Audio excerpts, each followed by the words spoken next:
nk'uko umutwe w'igitabo bivuga I will marry when I want, bishatse kuvuga ngo nzarongorera igihe shakiye, cyanditswe na Ngugi wa Thiong'o afatanije na Ngugi wa Miriye mu gihugu cya Kenya, gisohoka mu 1977, kikaba kiri mu byo twita play cyangwa drama, ariyo kinamico mu Kinyarwanda.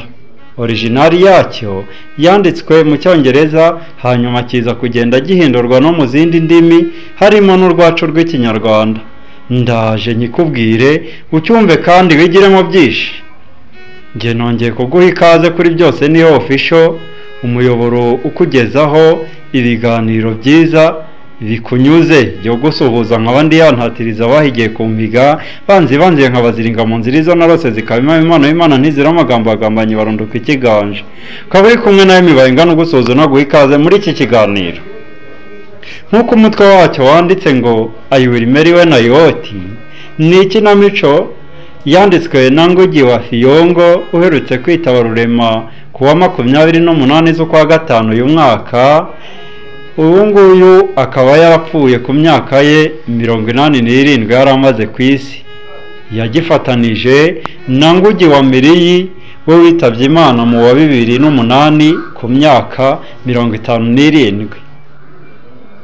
Iyi kinamico igaragaza ubuzima bw'abaturage b'abakene bo muri Kenya nyuma y'ubwigenge. Ikinamico ikurikira ubuzima bwa Kigunda, umugabo w'umurimo utunze umugore witwa Uwangesi n'umwana wabo witwa Gathoni. Bibereyeho mu bukene ariko bafite ishema n'ubuzima bwabo bwite. Ibibazo bitangira igihe Gathoni akundanye n'umuhungu witwa John Muhuni uturuka mu muryango ukize. Icyo gihe abaherwe bashaka kugura ubutaka bwa Kigunda ku ngufu babinyujije mu cyiswe gukura abantu mu bukene binyuze mu madini, ubutumwa bw'ivugabutumwa no kubashora mu iterambere. Iyi kinamico kandi yerekana ko banyamuke bakize bashaka gukomeza gutegeka no gutwara ubukungu bw'igihugu nyuma y'ubwigenge, bikabera ku gakanu k'abaturage basanzwe ba rubanda rugufi. Igishushanyo gikomeye cy'ikinamico ni uburyo abaturage batangira guhaguruka bakabyumva kandi bagatangira guharanira uburenganzira bwabo. Iki gitabo icya mbere kigaragaramo ni ubutunzi butuzuye n'ubusumbane bukomeye mu baturage. Iyi kinamico kandi yerekana ubusumbane hagati y'abakire n'abakene, ndetse ko n'ubwigenge bwabonetse ntacyo bwahinduye mu mibereho ya rubanda rugufi.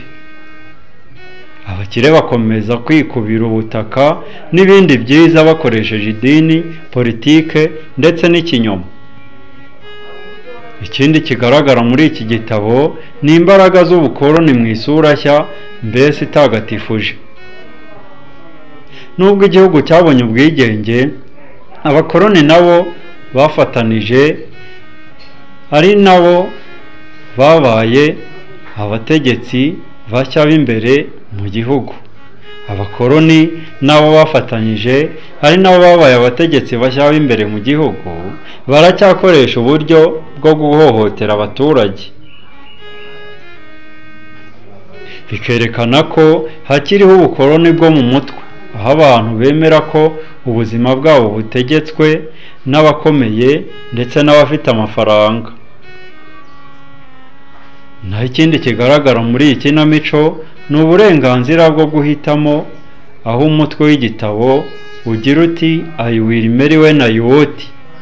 Ni igishushanyo cy'uburenganzira umuntu agomba kugira ku buzima bwe bwite, harimo no guhitamo igihe azashakira uko abishatse. Ubutumwa bw'ibanze ni uko abantu badakwiye gusumbirizwa, gusabiriza cyangwa kubwirwa n'abandi uko bagomba kubaho. Icyanyuma kiri muri iki gitabo ni uguhaguruka kwa rubanda, aho ikinamico irangira abantu basanzwe batangiye kubyuka bakamenya ukuri kandi bagatangira guhangana n'ubusumbane ndetse n'akarengane bakorerwa. Ngugi wa Thiong'o akangurira abaturage kwisuganya, kwihugura no kugira uruhare mu guhindura imibereho yabo. Iki gitabo kirimo amasomo 5 y'ingenzi mu buzima bwanjye n'ubwawe wowe unyumva. Isomo rya mbere, ubwigenge nyakuri si ubw'amagambo, ni ukwihesha agaciro ndetse n'uburenganzira. Isomo rya kabiri, abaturage bafite uburenganzira bwo guhitamo ubuzima bwabo kandi bakwiye kwishyira hamwe mu guharanira impinduka nzima. Isomo rya gatatu, iterambere ry'ukuri ni irishingiye ku butabera, ubwisanzure n'uburinganire. Isomo rya kane, idini n'umuco ntibikwiye gukoreshwa nk'intwaro yo gutegekesha cyangwa gukandamiza rubanda mu buryo buziguye bwitwikiriye imyemerere.